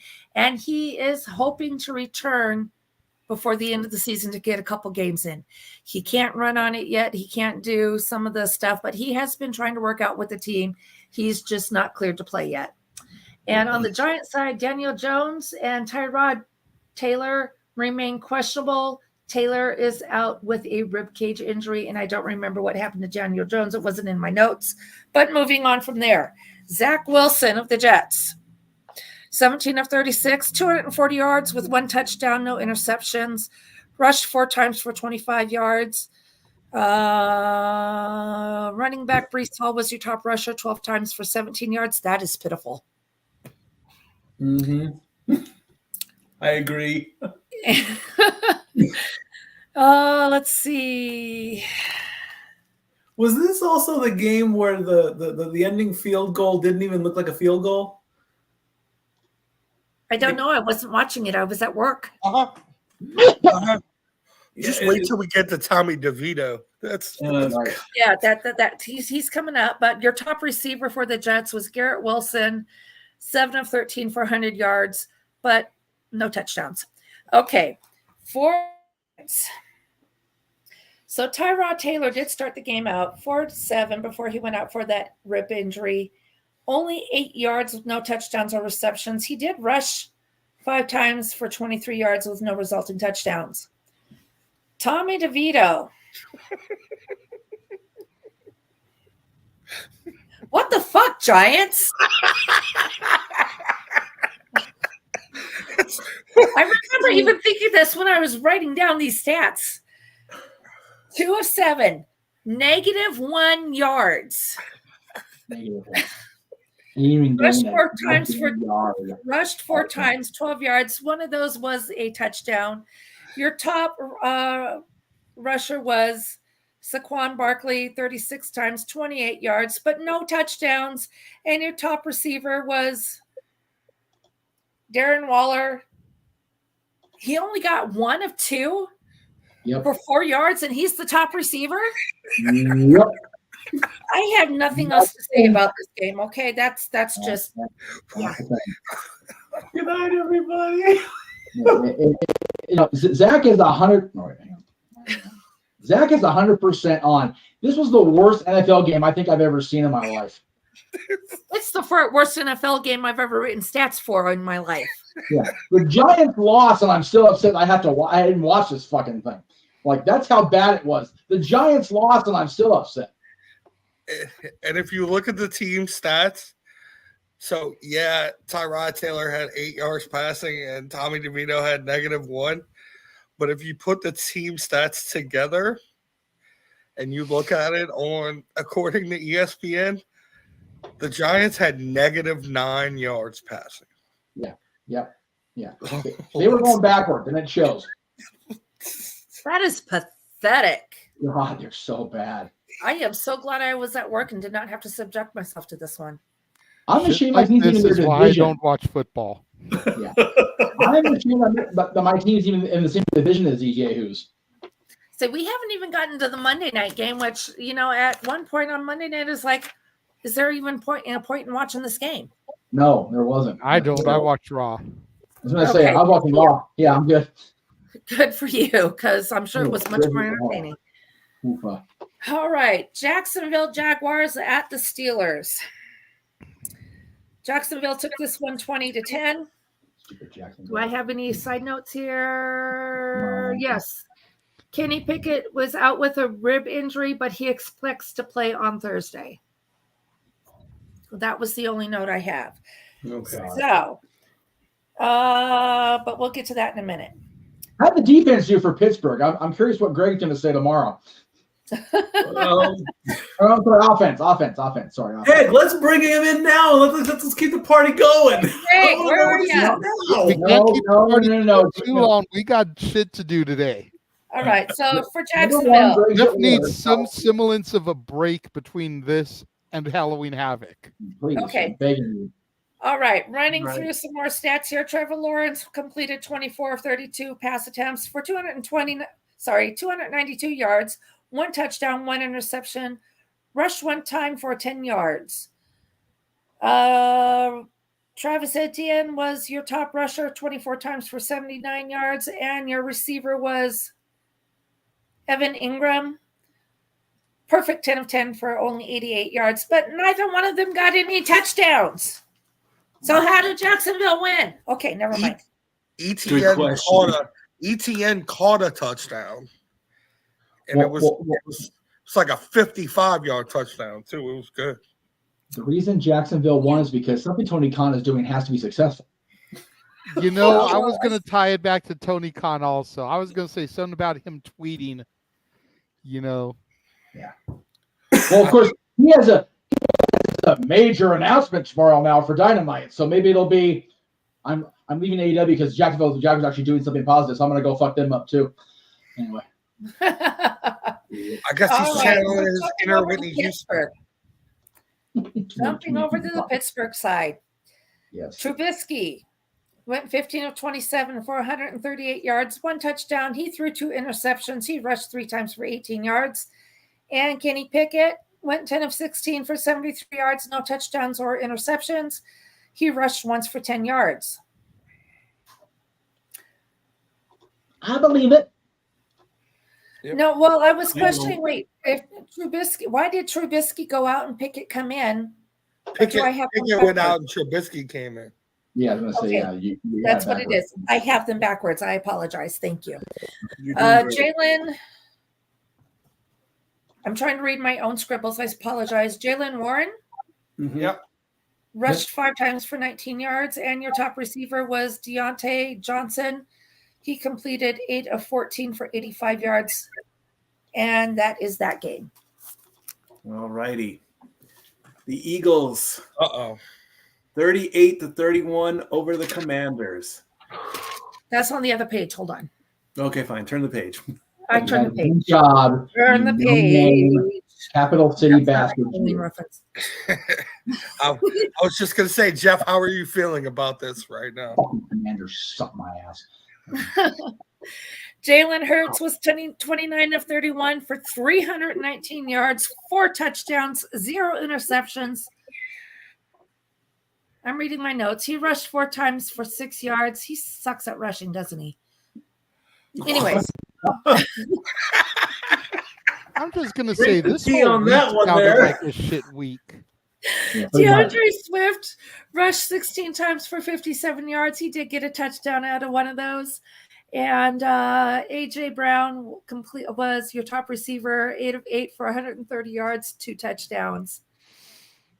Sam Howell over on the Commanders, 39 of 52, 397 yards, 4 touchdowns, 1 interception, rushed 3 times for 11 yards. Outside of him, your top rusher was Brian Robinson, 10 times for 59 yards. And your top receiver was, I cannot read my own writing. Dotson. Their top rusher was the loser. Jahan Dotson. Thank you. Jahan Dotson, 8 of 10 for 108 yards and 1 touchdown. Nice. You need to pray with Jihad to get better next week, stupid Commanders. Asshole. Right. Anyway, carry on. And I have no side notes for either one of those teams right now. I have a few, but we're on a time crunch. Anyway. Now we move on to the battle of number 1 versus the number 2 picks in this year's NFL draft between Bryce Young and CJ Stroud, the Texans and the Panthers. And the Panthers finally win a game. They are now a great big 1-6 as they beat the Texans 15-13. CJ Stroud went 16 of 24 for 140 yards. No touchdowns or interceptions. He rushed twice for 13 yards, one of those resulting in a touchdown. Damian Pierce rushed 12 times for 46 yards, and your top receiver was Noah Brown. Caught 3 out of those 5 targets for 57 yards. No touchdowns from either one of them. And over with Carolina, the Bryce Young fans are probably kind of happy. 22 of 31, 235 yards, 1 touchdown, no interceptions, rushed 4 times for 11 yards. Hold on, I got to catch my breath before I finish these stats. Shit going on for you. Dori did a lot of work this week. I mean, it's very self-evident. She was writing down things left and right. So this is all her. I'm not taking any credit for this one. This her. I think there's a lot of shit going on. If you'd have done it, there'd have been 25 botches by now. Love you too, bro. Thanks a lot. I just brought you on name pronunciations, okay? Chuba Hubbard rushed 15 times for 28 yards. And the number 1 receiver, he's still a traitor in my eyes, Adam Thielen. Yeah. You're going to burn his jersey? He should still be with Ben. Okay, anyways. The former Viking, Adam Thielen, caught 8 of 11 for 72 yards and no touchdowns. Right. And that's that. And that's that. Okay. Right. The Seahawks take out the Browns 24-20. Of course, Josh isn't here. Yeah. Sorry about those brownies, but No, you're not. Okay. Screw them. Okay. Sorry, Nemeth Brothers. Brownies again. All right. So for Cleveland, PJ Walker, 15 of 31, 248 yards, 1 touchdown, 2 interceptions, rushed 6 times for 27 yards. And Dorian Thompson-Robinson was in there 1 for 1, 9 yards with zeros across the board there. And he just got traded too. Thompson-Robinson? Mm-hmm. Oh, I don't have that note. That's okay. Deshaun Watson is still out, questionable health. Who knows what's going on there? They're actually investigating whether or not he's actually healthy enough to be playing. There's an investigation happening. So let's see. Amari Cooper completed 6 of 11 for 89 yards. And your top rusher was Kareem Hunt, 14 times, 55 yards with 1 touchdown. Excuse me. For Seattle, Geno Smith, 23 of 37, 254 yards, 2 touchdowns, and 2 interceptions. He rushed twice for a -3. Your top rusher was Kenneth, 8 times for 66 yards, and your top receiver was Tyler Lockett, 8 of 9 for 81 yards and 1 touchdown. And that was Cleveland, and that was Seattle, and that's all I've got there. Yeah, it was Donovan Peoples-Jones, who's now been traded to the Lions. Not Dorian Thompson. It was the hyphenated name that threw me off. That's why I said that. But. And now the Seahawks are in first place in the NFC West. Oh, Brock Purdy. All right. The reason why Renegade wants to come into the sports bar to help please. Because they lost without their Tay-Tay in the stands, 24-9, Broncos over the Chiefs. Well, and I'm because of reading all my notes and stuff. KC had a rough game. You had Patrick Mahomes playing with the flu. So take that into account. It wasn't just because Tay-Tay wasn't in the stands. Bret Hart had the flu all those years ago, and look at what he did. So he won the IC title with the flu. No, he actually dropped the IC because of the flu, but that's okay. Damn it. Botch. Jinx me. Okay, here you go. Hang on, Dory. You know who won the championship with the flu? Your boy, Shawn Michaels over Sid. You botched on your own dime, muckerfather. Can I just get struck down at this point, please? Catch your mucking face, muckerfather. Patrick Mahomes, 24 of 38, 241 yards, no touchdowns, 2 interceptions, rushed 3 times for 20 yards. Your top rusher was Isaiah Pacheco, 8 times for 40 yards. And your top receiver, even without his girlfriend in the stands, was Travis Kelce, 6 of 9 for 58 yards. For Denver, God, do I really have to read this? You know what? Fuck Denver because I'm not a Denver fan. Okay, fine. Let Russ cook. We are just all the fuck off today. All right, very good. Russell Wilson, 12 of 19, 114 yards, 3 touchdowns, 0 interceptions, rushed 8 times for 30 yards. Your top rusher was Javonte Williams, 27 times for 85 yards. And your top receiver was Jody? Mm-hmm. Judy? Mm-hmm. However you pronounce it, I apologize, Jeudy. But Judy. he only caught 2 of 6 for 50 yards, but he got a touchdown out of it too. So that is KC and Denver, and him playing with the flu is the only side note I had. Go ahead, Tay. What happened, please? Now watch them win. That's the gentleman in the bottom 2 tiers. Go ahead. I didn't do anything. Come on. Come on, JJ. Come on. What? Come on, let it go. That's the thing. You seem to forget about all this, Zach. Number one, I could give a fuck all about football. We know this. Number two, I don't have a team because I give a fuck all about football. Number three, I'm not even a huge Taylor Swift fan. That's fair too. But I'll bet you money that the Broncos would like to treat her like they did Cartman's mom back in the day. No, that's a deep cut more ways than one. I love throwing Tay-Tay references just because it ruffles your feathers, my boy. Especially when you got to play all those Taylor Swift songs back to back. Yeah, which In your head. BTW, check the Stat Boys Sports Bar chat because there's a playlist in there just for you, big guy. That's right. Uh-oh. I got to look at this myself. Hold on. Oh, And then Yeah, we will continue hide with your the- head in shame. These college. And Hey, me, yo, just college- like the highway, don't care what you think about it, bruh. Damn it. Life is okay. That's Moving on. totally not Tay-Tay. That's No, it not isn't. Tay-Tay.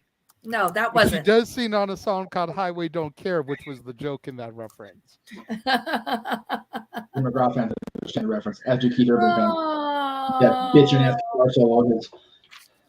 And just for point of reference, because I did some research while I was waiting here, there is a Taylor that is cheer captain for the Chiefs, and there's a Taylor on the goddamn bleachers.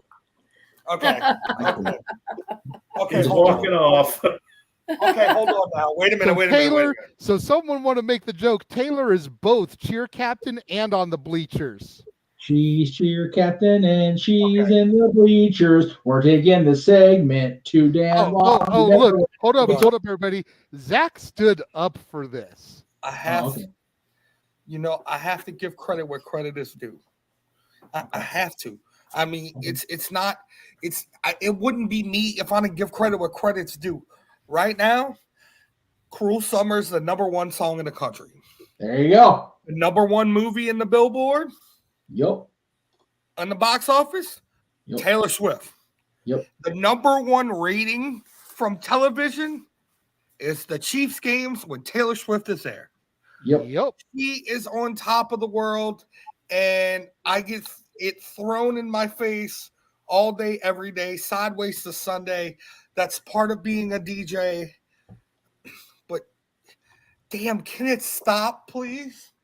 It'll stop when they break up, my dude. Yeah. And then she'll write an album about it. Is that That's after what they win? they do. She'll get the Grammys, and they won't get the trophy at the end of the year. The question is, are No, the the Eagles Chiefs are going to get the playing good trophy. enough where they will even be in playoff contention? I think so. I'll say Let's see yes. If we can get a Super Bowl and a Grammy in the same year, bruh. If they win both of those, by the time both those things are awarded, spring break's going to be hella fun for these two. Because think about this for a moment. The Grammys are usually in February. Yes. True. When's the Super Bowl? Also February. Bruh. Mardi Gras for you next year may be the ultimate 7 levels of hell. Because she may be a Grammy winner and her dude just won the Super Bowl. We may have to postpone that Mardi Gras trip. We'll see. And now that I have put that in your brain, Zach, what can I say except you're welcome?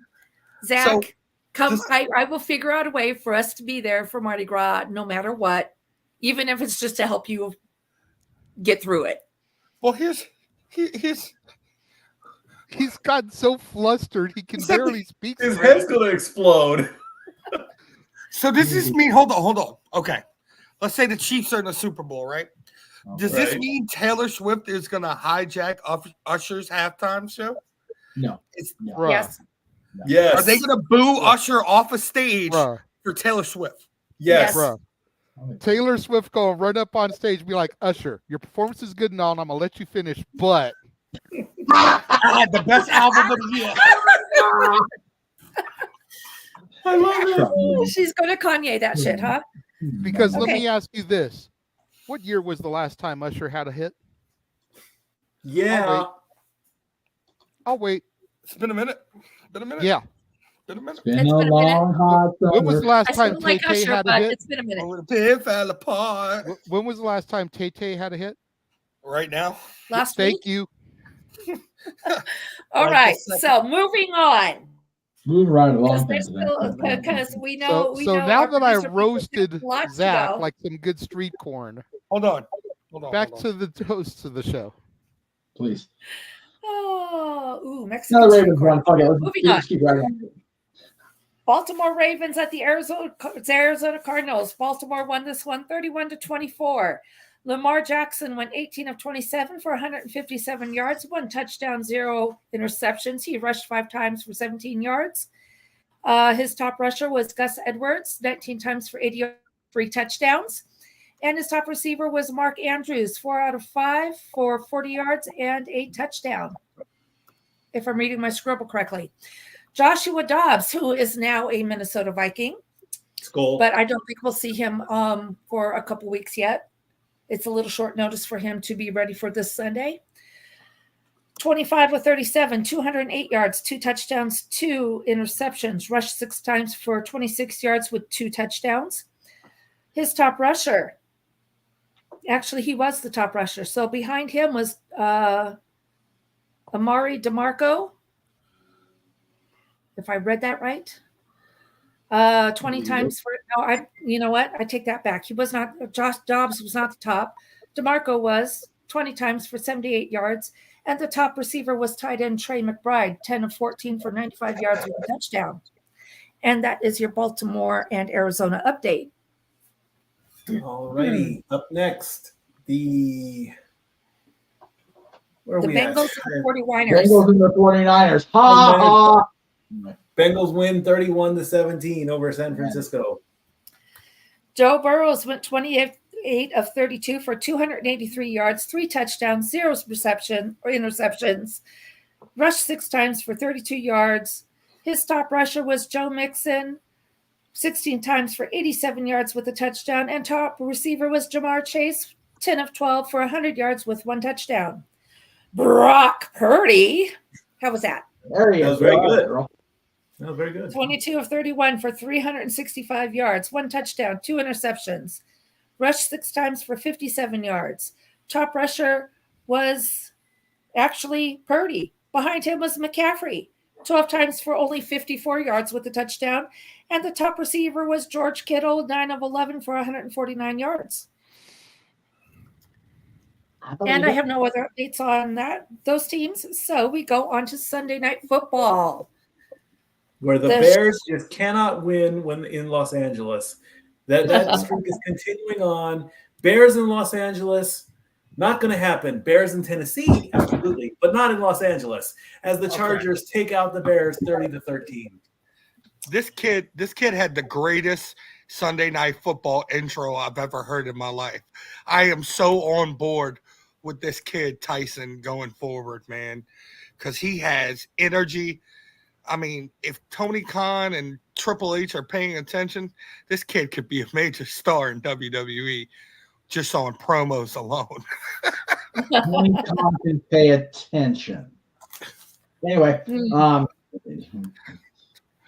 so keep in mind now, Tyson Badgett is actually the backup to Justin Fields, who is day-to-day with whatever his thumb injury was. But Tyson's doing pretty good overall, except he was 25 of 37 for 232 yards, 0 touchdowns, 2 I take back what I said, 2 interceptions. He rushed 4 times, but only has a -1. But only overall resulted in a -1, but he did rush 1 touchdown. His top rusher was Deontay Foreman, who rushed 9 times for 34 yards. And top receiver was Cole, and I do not know how to say this last name. It's Kmet. Cole Kmet. Thank you. Cole Kmet. He was targeted 10 times, and he caught it each time for 79 yards.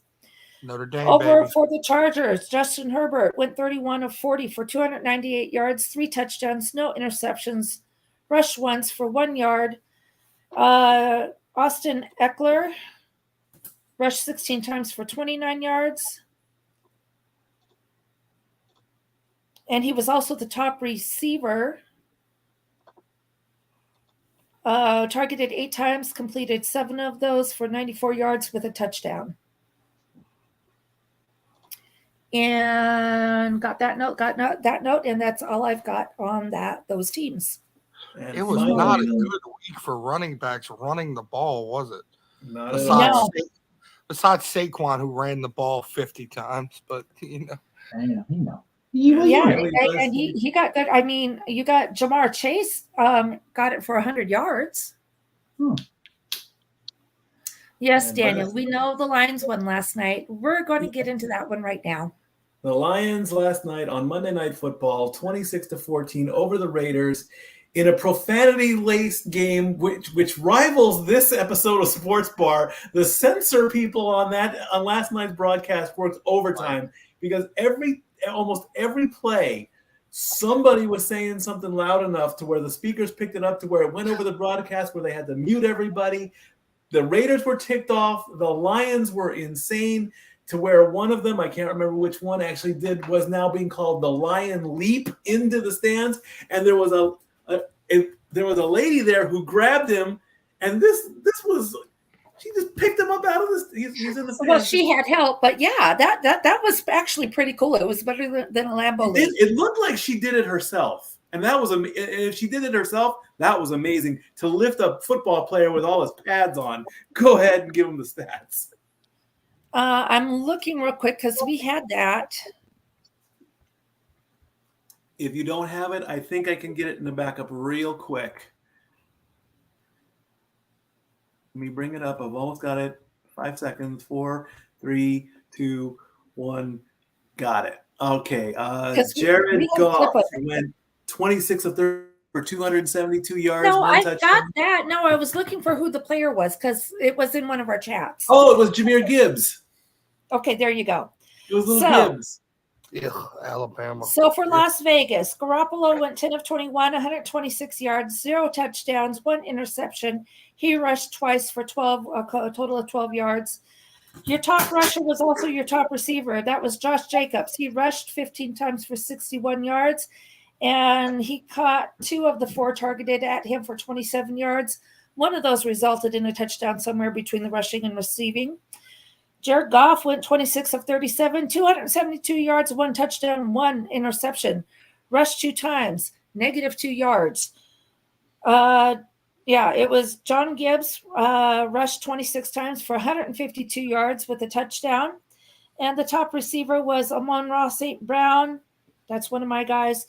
Caught 6 of the 9 targets, 108 yards. Isn't jumping into nice. the stands a penalty, though? Seriously? Not anymore. Unless you're the coach and you jump into the stands and let the fans call plays because you're winning the game 50-0 at halftime. Yeah. You know? I actually thought that was going to be a penalty of some kind. Really, just real quick, a side note on Detroit. Quarterback Nate Sudfeld is still out injured reserved, and Hendon Hooker is out for a non-football injury. With they both have knee, so they're both still out injured with no anticipated date of return. And that is your NFL updates. So real quick before we go into the rankings, the power rankings first. I did want to make a quick point about profanity and sports this week. There was actually Jay, do that.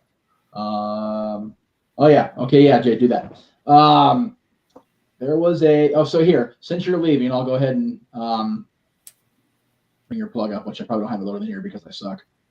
I've loaded it for later, but yeah, there it is. There we go. Follow us, man. Do the things on the console. Did I hit the right? I hit the right one. Maybe I didn't botch this one. Follow JJ on social media. There you go. At the Renegade JJ Williams on the gram, or whatever grams we're on today, because Lord knows there's plenty of them. Looks like RLW JJ Williams on the Twix. And if you're watching on console, it's good. If not, then do that next time. Thanks for coming in, brother. And we will see him later during Halloween Havoc for sure. There was also profanity in hockey last night, and there was a coach as a result of that. Because somebody who coaches a team south of LA got himself a 2-minute extra penalty from sportsmanlike for calling the referee a fucking asshole after he called the penalty. Really? And they showed the coach saying it on TV before the referee even got a chance to call it. Because there was a play under review, a goal under review. It went against the Ducks, gave Pittsburgh a power play, and before TV cut away, you see the coach telling the referee, "You fucking asshole." I'm like, "Oh, that's 2." And sure, the referee goes 2 minutes on sportsmanlike. I'm like, dang. He was invoking his First Amendment right to freedom of speech. Well, I can invoke my First Amendment rights to have him. Never mind, I'm not going to sit in front of a lady. Anyway. Okay. I tried to defend my team. I failed miserably. It's on him. Yeah. We okay. I can understand. Okay, I can understand that. I just don't like their coach. I haven't liked their coach in a long time. A lot of their coaches in a long time. So, for being honest. So, all right, let me get the rest of the screens up for the day, and then we'll run through these because we are, as we said, we're still doing good, but we need to. Right. Need to get her moved. Absolutely. Oh, well, can I make a quick note that for week 9, we have 4 teams on bye. Oh, yeah, that's true. Jacksonville, San Francisco, Detroit, and Denver are on bye. When they come back in week 10, Jacksonville is playing San Francisco. Detroit will be at the Chargers, and Denver will be at Buffalo. Yay! So I need fantasy players. Mikey, I'm coming. I'm working on that. I know I'm working on that. Believe me, I've got 3 days off from work. That's my plan to work on that. As far as the power rankings go, the Philadelphia Eagles are the number 1 team at 7-1, and they have the 224 points, but that doesn't really matter because they're the number 1 team. They have the best record. The Dolphins and the Ravens are 6-2. The Dolphins have the most points at 271. The Lions are the number 4 team. If they would have made a field goal that they really didn't need because they'd already won the game, they would be the number 3 team, but they are the number 4 team. I want them in the top 3. What do I really want? what would happen if the Detroit Lions were the number one team in the rankings? That would be amazing. I would love to have that. We're only halfway done in the season. Second half is coming up soon. The Jaguars are the number 5 team at 6-2 at 193. They moved up one spot. The Chiefs only dropped 4 spots. They're still in column 1. They're fine. Cowboys are this number 7 team at 5-2, and the Seahawks round out column 1. We go to column 2 with the Bills at the top at 5-3. 49ers are 5-3. Browns are 4-3. They dropped 1 spot. Bengals are 4-3. They moved up 5. Jets moved up 2 spots. They are 4-3. Steelers are 4-3. There's the big news. Dory Lewis is dancing in her seats because the Vikings are 4-4. They moved out of column 4 and moved all the way to column, moving up 5 more spots. And the Saints also dancing in her seat, dancing in her seat. Vikings and the Saints right neck and neck, rounding out the left. We move over to the right. The Falcons are the number 1 team in the right, 4-4, followed by the Chargers at 3-4. The Texans are 3-4. The Titans are 3-4. The Tampa Bay Bucks are 3-4. The Colts are 3-4, going all the way down to the Rams and the Broncos at 3-5. And then, of course, the far right, column 4 is where you don't want to be. The Commanders lead at 171 points. Raiders are 3-5. Sorry, Jezebel Romo, happy birthday, but I'm sorry the Raiders lost. Green Bay 2-5. But quick shout out. Great job with the KTLA crew. I did see that note. Raiders are 3-5 at 126. Green Bay at 2-5, 140. Bears, the Bears, 2-6, 171. Patriots at 118. They've stayed in the spot in 2 weeks. The Giants are team number 30. They haven't even cracked the 100-point mark yet. The Panthers did move up with their win, and the Cardinals are the number 32 team at the bottom of the barrel. Let's see what happens in Week 9. Of course, the big Monday night matchup coming up in Week 9 is the Jets and the Chargers. As far as the Pick'em contest, Brandon and Nathan win the week. They got 12 out of 16. And we had a 6-way tie for second place. Dory Lou, Tammy, JJ, JP, Emmanuel, Raymond all got 11. DJ Mutt King got 10. Daniel and Jeff got 9, and Pop rounded out at 8. Brandon is the overall leader at 75. He has a 1-pick lead over JP and Raymond at 74. Dory Lou's in third place at 72, tied with Nathan and Daniel. Tammy and Emmanuel have 69. Renegade and Jeff at 64. Pop at 63. Zach at 59. And that officially closes the book on that. Look at all this stuff. If you guys are not watching the show, you are missing out on a lot of great content. Yeah, we are in chill sports. I realize we got to that quick, so that's okay. Every morning, I want to know what's going on there. Is Paul Heyman acknowledging John Cena? Is that what's going on? In a backhanded compliment sort of way. That was on SmackDown Friday. So Monday morning, of course, JD reviews SmackDown, Rampage, and Collision. That is his For the Love of Wrestling broadcast for Mondays. You can check it out in the archives from yesterday, as well as yesterday's episode of Meech's Musings. This morning, our Halloween craziness kicked off with JJ's review of Monday Night Raw. That was, of course, at 9 a.m. We just went off the air with a way overblown graphic. Holy fuck, hang on. Damn. Our ranking of the entire Halloween movie series, literally got off the air about 20 minutes before we started this show, which was almost 2 hours ago, and I think we'll leave that shit. So please check it out in the archives. We had a lot of fun. We actually made a decent amount of super chat money on that show, so please go check it out. Of course, we're on Snap by Sports right now. Coming up after us at roughly 7:30 Eastern, 4:30 Pacific, depending on a lot of things. Night 2 of NXT Halloween Havoc. Last week's Halloween Havoc was by and large the show of the week last week. So what will Shawn Michaels have in store for us? A lot more of the same, we hope, tonight. 7:30 Eastern, 4:30 Pacific, followed immediately, hopefully, by the flagship, if you will, Talk Wrestling, including the broadcast on WQ.com. That's yours truly each and every Tuesday, as long as things hold up. Tomorrow morning, of course, JJ, in addition to calling Halloween Havoc, by God, he's going to recap it tomorrow morning on For the Love of Wrestling.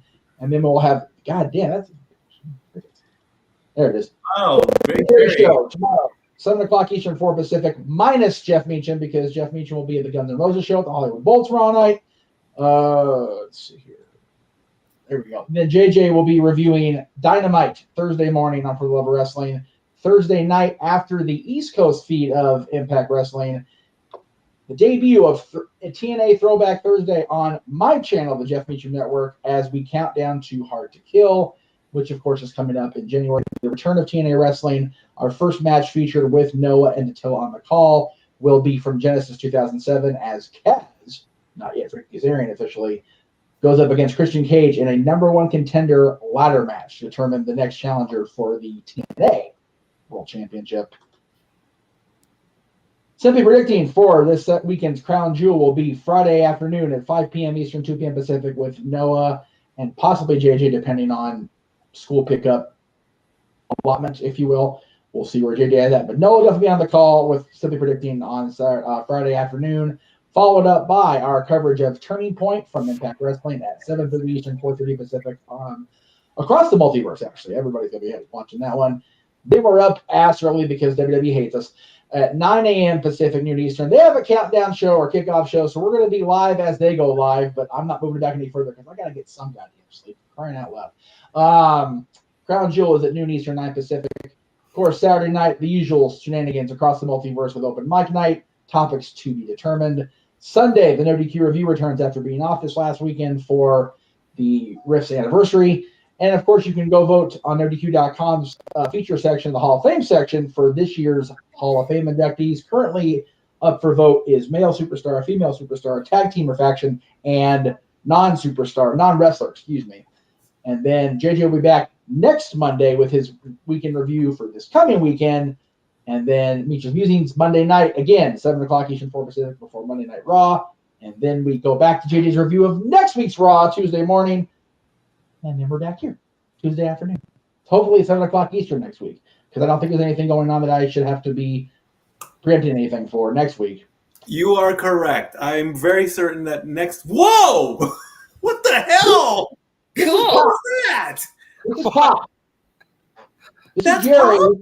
This is Jerry, and we didn't have these pictures on his social media until after we finished our Halloween show today, so we're showing them now, by God. Oh, shit. Nice. I like it. Way to go, Pop! An impromptu Stat Boy shout-out. I love it. That's exactly why I put it up there. Also, shameless, ridiculous promotional show for me. Well, not me, really. For Santa Meech, who is back in business after the Damascus Mafia decided to cut me loose. There it is. If you're in the area, I can do an in-home appearance. If you're not in the area, I can do the virtual visits like I've done since pandemic became a thing. And there we go. Social medias. Features that. Flalo? But I'm not sure. Anyway, carry on. You're cut off. That's right. There is no more drinking. There is no sex in the champagne room, but apparently there's more than champagne in the DJ booth. Anyway. Well, you know. What a sports bar this has been on This is Halloween. Sports bar. Strip club Santa Meech coming. What happened? Strip club Santa Meech coming. Follow me on the Twitter at Fluffy Matt and God, and on their Instagram at DJ Mud King Official. Come on, give me the likes up, give me the messages up. That's right. Make it happen, Captain. You can follow me if you dare at this point, for crying out loud. You can also buy shirts, very much like the one I'm wearing. Let me get myself back in. Oh, wait, I have the wrong camera on. I finally got my dad's replacement shirt, so that'll be on next time's dad episode, and I'll be wearing the official 20th anniversary No DQ shirt coming out on Talk Wrestling, so stay tuned for that. And, of course, across social media, _ Jeff Meacham on Instagram and Twix, Jeff Meacham Network on Facebook, Jeff Meacham on YouTube. And then there's our host, our home channel, the Cassidy Studios, as I mentioned earlier, the Renegade JJ Williams on the gram, RLW JJ Williams on Twix, and at Cassidy Studios on YouTube. And then there's YouTube Crazy People. Yes, follow us on Facebook with our names there. Follow us on the Twitter or the X, however you want to call it, at HathawayLou or at LBStatKid1977. Drop us a line. Use the hashtag StatBoyApproved and StatGirlApproved. Drop us messages, notes, whatever you want us to talk about. Follow us on Instagram at DoriLou and at StatBoy13. We love our social media groups. As long as you are respectful, we will respect you back and take everything into account. What a show this has been. Dori Lou, you got a positive note to finish us off? All right. This is just kind of funny. I was looking at Halloween positive quotes. Okay. And this is very, very true. So as kids, and I have to totally agree with this, this comes from Rita Rudner. Oh, wow. Yeah. Wow, that's a reach. I love it. You love to see it. So we as kids, and even still today, I think we teach our kids don't talk to strangers, don't take candy from strangers, so on and so forth. So this is just very Halloween appropriate. Halloween was confusing. All my life, my parents said, never take candy from strangers. Mm-hmm. And then they dress me up on Halloween and say, go beg for it. Right. But if you are out there trick-or-treating, taking little runs around, whatever you might be doing for this wonderful All Hallows Eve, which is a bit chilly here right now here in East Tennessee, but it's beautiful fall weather. Leaf peepers, come on out. It's gorgeous right now. I wish I had pictures that I could show you right now, but I have not. I'm usually driving, so it's hard to take pictures when you're behind the wheel. Be safe out there. Have fun. Be respectful. Again, please don't throw eggs or toilet papers in anybody's properties. But it's all in good fun. Be safe if you're out at any of those Halloween parties. Call an Uber, call a Lyft, designate a driver, whatever you have to do. Happy Halloween, my friends. Thank you for joining us. Indeed. Well, I hope you had a great time. We had lots of laughs, lots of stats, and we're going to do it all again next week at our normal time. There's no need for production changes or anything like that. 7 o'clock with all the news. We close out NASCAR. We close out the World Series, possibly, if that happens. And we keep coming back each week. Again, as Dori Lou said, kids, if you're going out tonight, please be safe. Make sure you're with your grown-ups. Make sure you check your candy and stay, but have fun with it. Have a blast. I used to love Halloween until I got too old to do it, and then I don't do it anymore. Until next week, be safe. I love you all. Stat Boy out. The Jeff Meacham Network's Multiverse of Media. For over 15 years, the recognized symbol of excellence and the standard bearer in coverage of sports and entertainment.